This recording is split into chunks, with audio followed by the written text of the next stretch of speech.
Welcome back to our YouTube channel study centre. I hope आप सब अच्छे से होंगे। तो आज के इस वीडियो में हम कुछ इंपॉर्टेंट एमसीक्यू लेके आए हैं आपके सामने। ये जो एमसीक्यू है ये इंपॉर्टेंट होने वाले हैं, जेके एसएसबी के किसी भी एग्जाम के लिए बहुत ज़्यादा इंपॉर्टेंट रहने वाले हैं।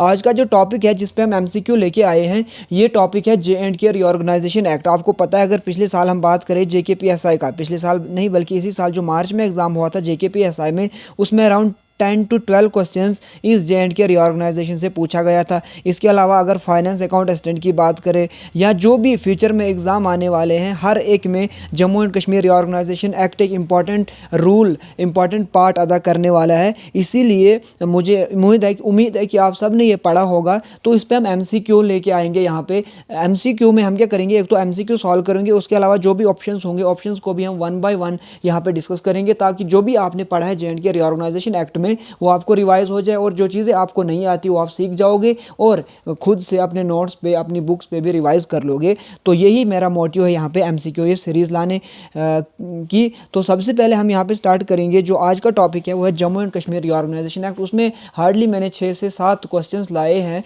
MCQ की फॉर्म में, लेकिन उनको हम एक्सप्लेन करेंगे। वो समझो 7 या 8 क्वेश्चंस नहीं, बल्कि वो लगभग हर क्वेश्चन में 2-2, 3-3 कंसेप्ट छुपे हुए हैं। तो अराउंड 20 कंसेप्ट हम यहाँ पे डिस्कस करने वाले हैं। तो सबसे पहले और मोस्ट इंपॉर्टेंट जो आज का MCQ है वो है choose the correct statement from below. यानी जो नीचे स्टेटमेंट्स दी हुई है 1 और 2, इनमें से हमें करेक्ट स्टेटमेंट चूज करनी है। The Jammu and Kashmir reorganisation bill 2019 was introduced in Rajya Sabha.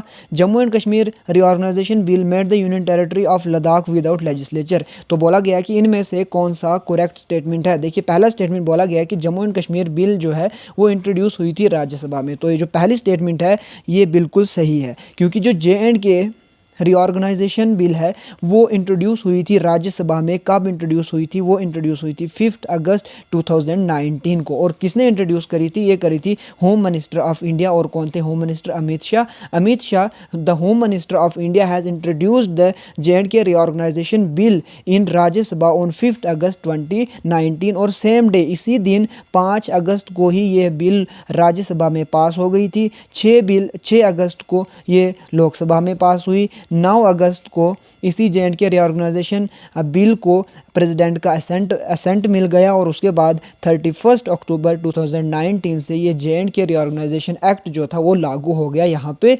तो ये पहली स्टेटमेंट करेक्ट होगी। दूसरी स्टेटमेंट है Jammu and Kashmir reorganisation bill made the union territory of Ladakh without legislature. तो जो Jammu and Kashmir reorganisation bill है उसने यूनियन टेरिटरी ऑफ लद्दाख को विदाउट लेजिस्लेचर बनाया। तो ये भी स्टेटमेंट ठीक है। देखिए ये ठीक कैसे है, क्योंकि जो JNK रीऑर्गेनाइजेशन बिल है, एक्ट है, उसमें ये कहा गया है कि जो Jammu and Kashmir erstwhile state of Jammu and Kashmir है उसको 2 पार्ट्स में डिवाइड कर दिया गया। 2 यूनियन टेरिटरीज में, जम्मू एंड कश्मीर एक यूनियन टेरिटरी और लद्दाख एक union territory. Jammu and Kashmir की जो यूनियन टेरिटरी है उसको विद ए लेजिस्लेटिव असेंबली, यानी यहाँ पे लेजिस्लेटिव असेंबली होगी, लेकिन जो लद्दाख है यहाँ पे लेजिस्लेटिव असेंबली नहीं होगी। तो ये प्रोविजंस थे Jammu and Kashmir reorganisation bill के regarding the legislative assembly in the 2 union territories of Jammu and Kashmir and Ladakh. देखिए, जहाँ पे भी स्टेट लेजिस्लेचर होता है, वो स्टेट लेजिस्लेचर हमेशा 2 टाइप्स के होते हैं। स्टेट लेजिस्लेचर जैसे जम्मू एंड कश्मीर है, यहाँ पे स्टेट लेजिस्लेचर, इसी तरह हर एक स्टेट किसी यूनियन टेरिटरीज में भी स्टेट लेजिस्लेचर होता है। तो अगर यहाँ पे हम बात करें, स्टेट लेजिस्लेचर 2 तरह के होते हैं। एक होते हैं बाईकैमरल लेजिस्लेचर, होता है यूनिकैमरल लेजिस्लेचर। बाईकैमरल लेजिस्लेचर में 2 हाउसेज होते हैं, यानी स्टेट लेजिस्लेटिव असेंबली होती है और स्टेट लेजिस्लेटिव काउंसिल होती है। जबकि जहाँ पे यूनिकैमरल लेजिस्लेचर होता है वहाँ पे सिंगल स्टेट लेजिस्लेटिव असेंबली ही होती है, जैसे Jammu and Kashmir union territory में यूनिकैमरल लेजिस्लेचर है। अगर मैं प्रेजेंटली बात करूँ कितनी स्टेट्स में बाईकैमरल लेजिस्लेचर है, तो आप यहाँ पे देख लीजिए, ये मैंने नुमानिक याद किया है। तो तेलंगाना, यूपी, बिहार, महाराष्ट्र, आंध्र प्रदेश और कर्नाटका, 1 2 3 4 5 6, इन 6 स्टेट्स में प्रेजेंटली बाईकैमरल लेजिस्लेचर है। बाकी सारे स्टेट्स और यूनियन टेरिटरीज में यूनिकैमरल लेजिस्लेचर है इंडिया में। आई होप आपको पहला क्वेश्चन बहुत अच्छे से समझ आया होगा और जो ऑप्शंस, जो कंसेप्ट हमने यहाँ पे डिस्कस किए वो भी आपको अच्छे लगे होंगे। चलते हैं आज के दूसरे क्वेश्चन को देखते हैं। इससे पहले यहाँ पे एक्सप्लेनेशन देख लेते हैं क्या है। हालांकि हमने सारी चीज़ें डिस्कस कर दी, फिर भी the Jammu and Kashmir reorganisation bill 2019 was introduced in Rajya Sabha on August 5, 2019 by the Minister of Home Affairs, Mr. Amit Shah. The bill recognizes the state of Jammu and Kashmir into Union Territory of Jammu and Kashmir with the legislature and the Union Territory of Ladakh without a legislature. तो ये चीज़ें हमने पहले ही discuss कर दी। चलते हैं आज के दूसरे क्वेश्चन की तरफ।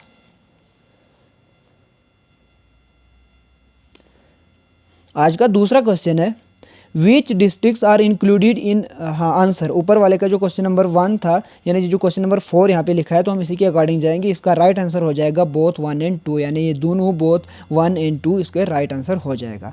अब है क्वेश्चन नंबर 5। क्वेश्चन नंबर 5 है which district are included in the UT are included in UT of Ladakh after the JNK reorganisation act 2019। देखो जो Jammu and Kashmir reorganisation act 2019 बना, इसमें आपको पता है कि जम्मू एंड कश्मीर को 2 पार्ट्स में डिवाइड कर दिया गया, और जो जम्मू एंड कश्मीर को 2 पार्ट्स में डिवाइड कर दिया गया, दो यूनियन टेरिटरीज में डिवाइड किया। एक हो गया union territory of Jammu and Kashmir. जो जम्मू एंड कश्मीर की यूनियन टेरिटरी, इसमें 20 डिस्ट्रिक्ट है। जम्मू प्रोविंस में 10 डिस्ट्रिक्ट और कश्मीर प्रोविंस में 10 डिस्ट्रिक्ट। इस तरह से Jammu and Kashmir union territory में टोटल 20 डिस्ट्रिक्ट है, जबकि जो यूनियन टेरिटरी ऑफ लद्दाख है उसमें 2 डिस्ट्रिक्ट है, और वो 2 डिस्ट्रिक्ट कौन कौन से है वो आपको बताने हैं। देखिए श्रीनगर यहाँ से एलिमिनेट कर लीजिए, श्रीनगर तो जम्मू एंड कश्मीर, श्रीनगर में है तो जम्मू एंड कश्मीर का ये डिस्ट्रिक्ट हो गया, तो यहाँ से ये एलिमिनेट हो गया। करगिल और ले, तो जो राइट आंसर इसका हो जाएगा, यानी पहला भी है लद्दाख का डिस्ट्रिक्ट और लेह भी, तो पहला भी ठीक दूसरा भी ठीक, यानी क्वेश्चन नंबर 5 का आंसर हो जाएगा both A and B. Right answer of question number 5 is D. तो आई होप आपको ये भी समझ आया होगा। यहाँ पे हम थोड़ी सी एक्सप्लेनेशन यहाँ पे देख लेते हैं। As per J&K Reorganization Act 2019, the Union Territory of Ladakh will comprise Kargil and Leh district, and the Union Territory of Jammu and Kashmir will comprise the remaining territories of the existing state of Jammu and Kashmir। यानी जो J&K Reorganization Act 2019 है, उसके accordingly जो union territory of Ladakh है उसको 2 districts में divide किया जाएगा, और 2 डिस्ट्रिक्ट्स कौन कौन से, करगिल और लेह। और union territory of Jammu and Kashmir, बाकी जो भी 20 डिस्ट्रिक्ट्स बचते हैं वो पार्ट रहेंगे किसके, Jammu and Kashmir union territory के। देखिए अब एंड तक बने रहिए, आपको पूरा J&K रीऑर्गेनाइजेशन एक्ट रिवाइज हो जाएगा। यहाँ पे हम चीज़ों को बार बार रिपीट करेंगे। Who administers the UT of Jammu and Kashmir, जो union territory of Jammu and Kashmir है उसको एडमिनिस्टर कौन करेगा, ये है क्वेश्चन नंबर 6। तो ये वाला क्वेश्चन है, बहुत इजी लग रहा होगा आपको, लेकिन जब मैं आंसर बोलूँगा आप थोड़ा सा कंफ्यूज हो जाओगे, क्योंकि इस तरह के क्वेश्चंस एग्जाम में होते हैं। हम खुशी खुशी में जल्दी से टिक करके आ जाते हैं और घर में हमें पता चलता है कि हमने ये क्वेश्चन तो एक्चुअल में गलत कर दिया है। तो यहाँ पे बोला गया है कि जो UT of Jammu and Kashmir है उसको एडमिनिस्टर कौन करेगा। तो इसका जो क्वेश्चन नंबर 6 का राइट आंसर हो जाएगा वो हो जाएगा ए, यानी president of India administers the UT of Jammu and Kashmir. देखिए ये जो जम्मू एंड कश्मीर यूटी की एडमिनिस्ट्रेशन की बात की गई है, ये section 14 of Jammu and Kashmir union territory, Jammu and Kashmir reorganisation का जो सेक्शन 14 है उसमें बोला गया है कि जो union territory of Jammu and Kashmir will be administered by the president, यानी जो union territory of Jammu and Kashmir होगी वो एडमिनिस्टर कौन करेगा, प्रेसिडेंट। अब वो डायरेक्टली नहीं करेगा बल्कि थ्रू एन एडमिनिस्ट्रेटर, एक एडमिनिस्ट्रेटर के थ्रू जो union territory of Jammu and Kashmir है उसको एडमिनिस्टर कौन करेगा, प्रेसिडेंट ऑफ इंडिया। और जो एडमिनिस्ट्रेटर होगा वो उसको अपॉइंट कौन करेगा, प्रेसिडेंट ऑफ इंडिया। और वो जो एडमिनिस्ट्रेटर होगा उसको ही बोला जाएगा लेफ्टिनेंट गवर्नर। तो इसका आंसर, सही आंसर लेफ्टिनेंट गवर्नर नहीं बल्कि प्रेसिडेंट ऑफ इंडिया आ जाएगा। तो क्वेश्चन नंबर 6 का राइट आंसर हो जाएगा president of India administers the UT of Jammu and Kashmir through an administrator appointed by him known as lieutenant governor. तो आई होप आपको ये भी समझ आया होगा। चलते हैं नेक्स्ट क्वेश्चन की तरफ। एक्सप्लेनेशन यहाँ पे हम देख लेते हैं। The Union Territory of Jammu and Kashmir is administered by President through an administrator appointed by him known as the Governor। ये चीज़ कहाँ पे लिखी है, section 14 of J&K reorganisation act में लिखी हुई है। आपको पता है कि टोटल कितने सेक्शंस है Jammu and Kashmir reorganisation act के, 103 sections are there in Jammu and Kashmir reorganisation act and 5 schedules है। देखो पिछली बार डायरेक्टली पूछ लिया गया था JKPSI के एग्ज़ाम में कि कितने शेड्यूल्स है, कितने सेक्शंस है और कितने पार्ट्स है, 14 पार्ट्स है। तो इन चीज़ों को भी आप याद रख लीजिए, क्योंकि ये चीज़ें बेसिक चीज़ें हम भूल जाते तो एग्ज़ाम में हम गलत करके आ जाते हैं। चलते हैं अगला question. Which of the following is true about the state legislative assembly of Jammu and Kashmir, यानी जो जम्मू एंड कश्मीर की स्टेट लेजिस्लेटिव असेंबली है उसके बारे में इन स्टेटमेंट्स में से कौन सी स्टेटमेंट राइट है। पहली स्टेटमेंट है एज पर J&K reorganisation act the total number of seats in assembly will be 107, यानी जो J&K रीऑर्गेनाइजेशन एक्ट है 2019 उसके अकॉर्डिंग कि जो जम्मू एंड कश्मीर में लेजिस्लेटिव असेंबली है उसकी स्ट्रेंथ 107 होगी।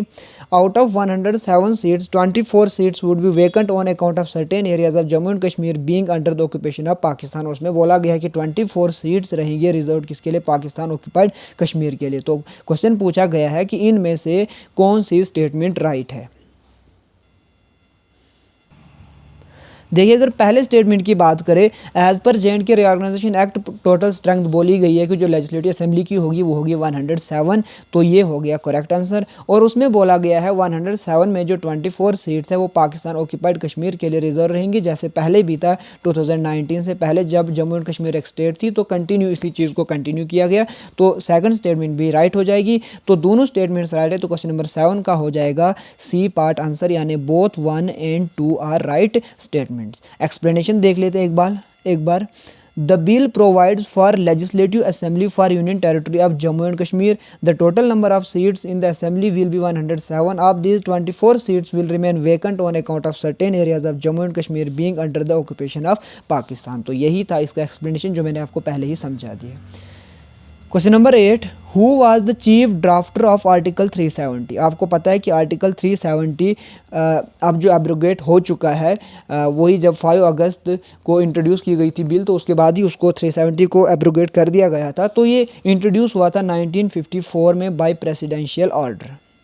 एक प्रेसिडेंशियल ऑर्डर आया था, उसके अकॉर्डिंगली आर्टिकल 370 को इंट्रोड्यूस किया गया था। ये जो आर्टिकल 370 है ये जम्मू एंड कश्मीर को स्पेशल स्टेटस देता था बहुत सी चीज़ों में, जो सेंट्रल गवर्नमेंट के लॉज होते थे वो यहाँ पे एप्लीकेबल नहीं होते थे। इसीलिए जब जम्मू एंड कश्मीर एक यूनियन टेरिटरी बन गई, यहाँ पे 153 स्टेट लॉज को रिपील कर दिया गया, ख़त्म कर दिया गया।